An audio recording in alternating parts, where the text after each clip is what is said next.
It feels funny introducing you. Welcome to the Queenie Show. Thanks for having me.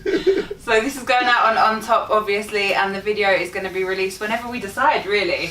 Yeah, I have to watch it back, make sure it's alright. Yeah.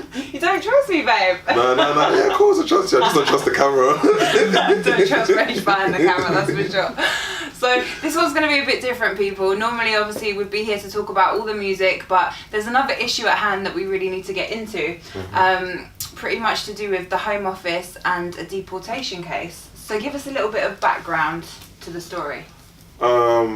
Basically, from the law standpoint, if you're a foreign national and you get convicted of an offence in this country and you go to prison for 12 months or over, or you get sentenced to 12 months or over, you're eligible to be deported, irrespective of how long you've been in the country or when you came here, etc. You're eligible, and at that point, a process starts, and then you sort of see it, and then some people get deported, some people don't. So I've sort of gone through that process. Went to court, sort of won it, I would say, in court. I was then sort of compensated back for my legal fees, which to me sounds like an apology.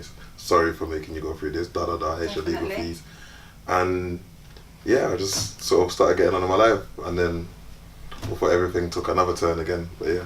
And now we're back at it. So to give people a little bit of background as well, you've been here since 8 years old. Yeah. You were schooled in the school system. Yeah. Your family's here. Yeah. You got kids here. Yeah.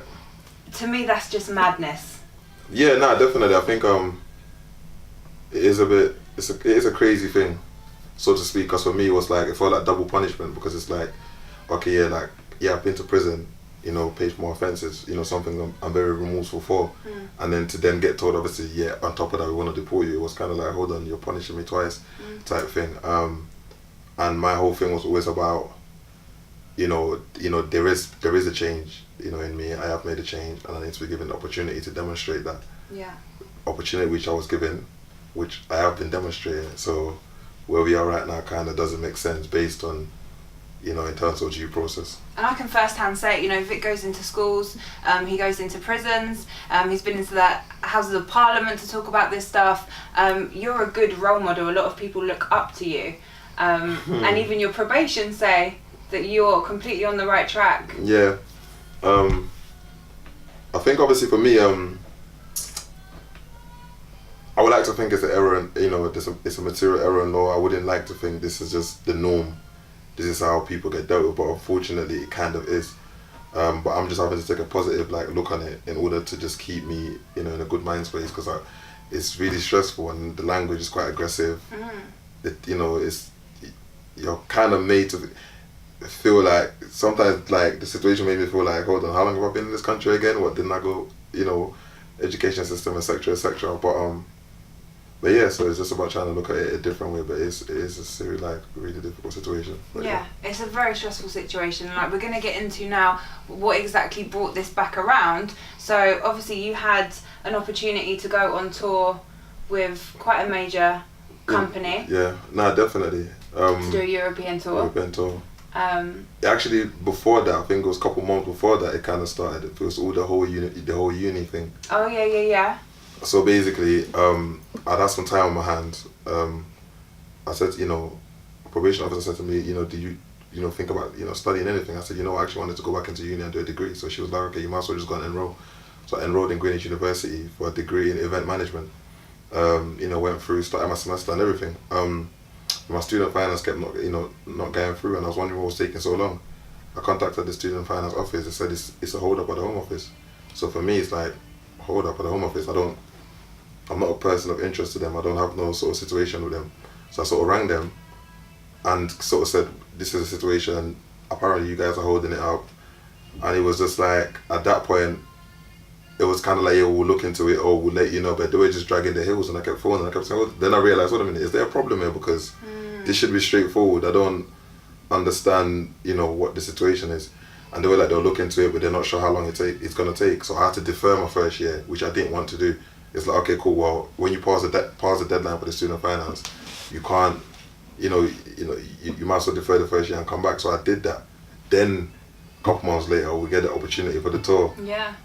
Which you know, with quite a major company, with another, very, popular public figure, and it was the cause what it was for as well. It wasn't just like it wasn't like I was going to other countries to just perform music, and then, it wasn't that type of tour. We was doing something positive, and it was about linking music with it.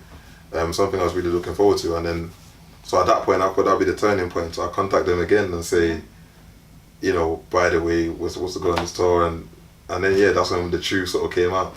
And I can vouch for the fact I spoke to the woman from the Home Office, and she said to me, Vic is a foreign national criminal and he should make moves to basically get out of the country. And I could not believe it. Like, I was in tears that day. Yeah, Let's not lie about the situation. I remember you was in tears. It was a very upsetting situation. It was like such a good thing that we were trying to do, and it would have been so great. And and they had insinuated like he can go. Yeah. Do it okay with going. It was like, but we're not sure if you might have problems getting back into the country. It's like, it's like, what are you trying to say? At that point, it was like, hold on a minute, what do you mean? And obviously for me to hear, because when you phoned me and the way you was upset, obviously for me, I realised I take a lot of things to say lightly because I've been dealing with them for years, so I'm used to their language and their, finger pointing. I'm kind of used to that. It's the Home Office. That's how they sort of deal with people. Even that's how like my probation officer couldn't even, establish contact with them, because as far as they're concerned, we're not interested in what you've got to say, but that don't make no sense, because if this is the person that's been supervising me for X amount of years in the community and they can vouch on the things I'm doing, why wouldn't you want to take their point of view in consideration? Why is it that, And they led us down the garden path, they wanted all the information, where he was going, at what time was he going to get to the airport, this, that. I gave them everything they needed to know. We had letters from the company that Vic was going with, we had emails from the probation, and that it was at that point they said, we can't guarantee that you'd be allowed back in the country. Now that is just crazy. And from there, now you have a court date at the end of this month. From there, because obviously what it was at that point is, clearly there's an issue. So you guys have to declare what the issue is. So my solicitor sort of giving them notice and said, okay, if there's an issue, you have to declare it. At that point, they were just like, we'll let you know. So that's when the deportation order came out. And it was like, and what was crazy about the deportation order was they served it to me like I was still in prison. So like, they served it, and the things they were asking for was like, we want to see a pre-sentence report and things like that. And I'm thinking, I'm not in jail. Have you lot, is there a mix up, is there a misunderstanding there, which we have happens a lot with them. So at that point, they had to serve a deportation order, and I was kind of interested to see, okay, what's the reason? And then it's still kind of like, criminal behaviour or whatever not, or like things that we've already been to court, argued, and I won on those points. So that's done. You've come back again with the same points from like 10, 15 years ago. It's like, hold on, like, we're in a whole new space. If you can't tell me nothing I'm doing now that's not conducive to the British public, then how can you justify even a deportation process? You've got nothing to go on. It's just like, by the way, in 2000 or whatever not, you committed a crime. It's like, I know that, we've been through that already. Hence why I was given the opportunity to demonstrate that I was rehabilitated and I'm a changed person and my intentions were sincere, which I've been doing. So really, that's what it was. So they served the deportation order. So, and then they had said, again, like you saw, like, you've got no grounds to appeal. You need to make plans to leave the country. It was so aggressive, but... Very aggressive, like, scary. It's like, but when I give it to a barrister, she lodged it in, and then there's a court date on the 28th. Like, but if I never had a legal team, I could be, I'm saying to you, just packing my bags and just like waiting at the airport for them to send me, because they're telling me there's no rights. But when my barrister guys, like, what are they talking about? They can't do this. And then, so... And my first feeling was, you've got kids here. You've got 2 kids here of age, like not little kids either, of age kids, and for them to turn around and say things like there's Skype. Do you remember? Yeah. Oh my days. They said you can communicate with your kids through Skype. Like, that is crazy. And I'm like, wow, like and it's it's quite crazy. But the legal team looked at it. We've got a court date coming up on the 28th of March. And I believe at that court date, everything should be sorted out and cleared up. This is definitely a huge misunderstanding on their part. And my hope with it is it doesn't just get brushed under the carpet, because this has been really difficult, period of my life. They've put me, it's quite traumatic as well, like thinking of the possibilities, and probabilities and things like that. So it's been quite stressful for me and my family. So really, when, you know, once this is over, I would like to, somebody has to be held accountable for sort of putting someone through that without, you know, the right justification. But it just shows of you, like, you know, I love Vic and everyone knows this, but, you know, even if I didn't know you, I'd say you're a strong character to be able to get through all that and also still stay on the right side of the track, you know? Yeah. Like, they're blocking you from being able to learn more and go to uni. They're blocking you from being able to earn properly. Yeah. You know, you've had opportunities like, you know, you're in Tent 2 this year, gun number 6. Yeah. You know, you talk in prisons, you've been to the Houses of Parliament, you've got music out, like what? I don't understand what. Yeah, no, I think I think my name was picked out of a hat, if I'm honest, because I've been in that same place. What's the reason? What's going on? And everybody's asking the same question. What's the reason? Like why, how, who came up with this, etc., etc. And so far, no reason has been given. There's been no, you know, I have the paperwork. There's been no like, okay, he's done this. There's something I've done wrong. It's just kind of like, yeah, when you were 17 or when you was, you know, like, you know, so I was convicted for offence in 2008, 2009. That's like over 10 years ago. Mm-hmm. So we're not talking about nothing that's happened the last 10 years. They're talking about things that happened before the last 10 years. Yeah. And for me, those are things we've already had argument on in court. So these are not new factors. It's just like, hold on, by the way, you know, we're going to actually try and do it on this. And the aggressive nature, you know, is what concerns me because, like I said, you could just think it's over. Like, the way they speak and whatever, and how they go, and you could think it's over. And then, you know, your whole life is, you know, but I don't know, man. I think for me, like, I don't have no choice but to get through this, innit? So I'm not really like, a lot of people say like, oh, like, a lot of people don't know I'm going through this, but I don't talk about it because for me, I've overcame a lot bigger things in my life. Like, this is just, you know, a conversation that has to be had in, you know, in front of a judge. Of course. And I believe once that conversation's had, you know, where like all of this will be cleared up, you know, someone's made a mistake here, and I will be definitely looking for someone to be held accountable. Yeah, they need to be held accountable for it. 100%, and it needs to be. They need to make a public apology to you, in my opinion, as well. Like, things need to happen, and things need to change as well. Like, I think your case can be a standing point for being able to change things for other people as well, babe. And yeah, no, definitely. And I think obviously we can't, because it brings back the question, innit? What's the purpose of prison, innit? What's the purpose of sending people to prison? Is it, you know, to rehabilitate them and prepare them for community, or is it just to condemn them? And like, if you did something 20 years ago, you're still that same person from then. Clearly, I'm not the same person. Clearly, I'm in a different space, you know, and everything else. And the people that was put in place to make this assessment and these judgments, i.e. the probation, they are of the same opinion that this guy, you know, he's, you know, the way he's living how he's supposed to be living type thing. Yeah. And we support him and, you know, and everything he's been doing. But it's like, so for me, it's hard when another department's like, yeah, I see what you're saying, but we're going to go with this. You can't, because you're not involved in my life. They are.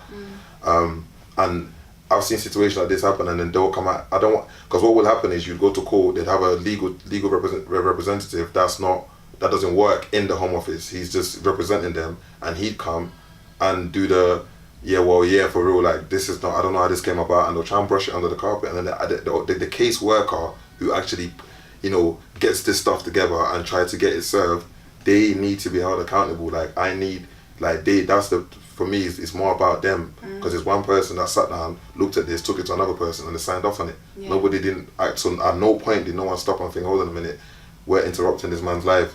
He's actually, you know, out here like doing positive things. He, you know, he's created a career for himself. He's legitimately earning money and paying taxes. Yeah. What justifies doing this? Nobody stopped and said that. Like, and I think that's the point that's really worries me. It's like, is that how easy it is? What those questions don't get asked? No. Like, when I do something wrong, the finger gets pointed, but I'm doing something right, and what? That's not like, deal with me the same, innit? If that makes any sense, you know what I'm saying? So, and without getting too personal on the person as well, like, I felt like the woman had a lot of gratification in saying what she did to me on the phone that day. Yeah. She didn't sound upset or disappointed about it in any way. It was almost like she sounded, you know, elated. You're like, she sounded like, well, she did. I heard it myself, you know. She was like, it's just like, what? But I told you. But this is why, you know, even on the day, I didn't even want you to phone them, because I was thinking, they're very rude. They just talk in a certain way. Like, I don't know. It's the intellect. Inhuman. Yeah, it's just, so what? It's like, hello, over here, and you know, and I lost out a lot of those big opportunities. But you see me, like, I don't know, man. I thrive on getting over these hurdles.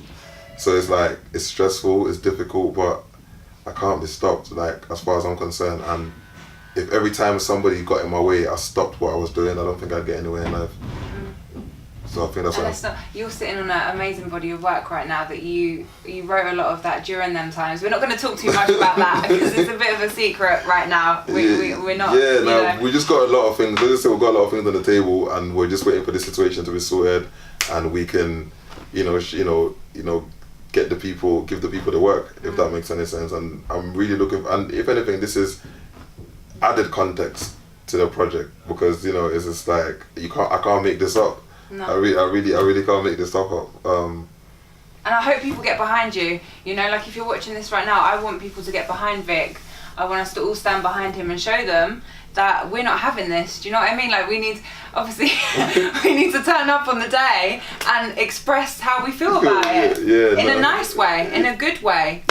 There's lots of ways that we can show how we feel, but if you're watching this and it's bringing up some emotion in you, or you love Vic and you follow Vic, like let's show some support and love and get behind you. Yeah, no, to be fair, people have been quite supportive because it's something we've kept to ourselves for a long time. You wanted me to go public much earlier, and I kind of said no because it was a bit putting myself out there, and also I was still trying to deal with what has just happened type of thing. But yeah, the court day is not far away. I'm feeling very confident. The legal team's told me not to worry about nothing because I haven't done nothing wrong, so really this is a mistake. So yeah, I'm just waiting for this to be cleared up so I can get back to my life. I think that's what I miss. I'm not in my normal mode. I'm not. Do you get what I'm saying? I'm not. It's hard to. It's hard to be. I can't function properly. They got me like, I can't make this move. I can't make that move. I can't. That's why they need to compensate you for that as well. Yeah, because you've had a lot of time there's been things on the table and things that we could move forward with, and we haven't been able to. So yeah, and this is the reality of the situation. Like a lot of money has been potentially lost in this slot of time where this has been going on, and they don't understand that. If you make a policy and public it's like protecting the public. It's like what you're singing for, like, and you're marching behind when.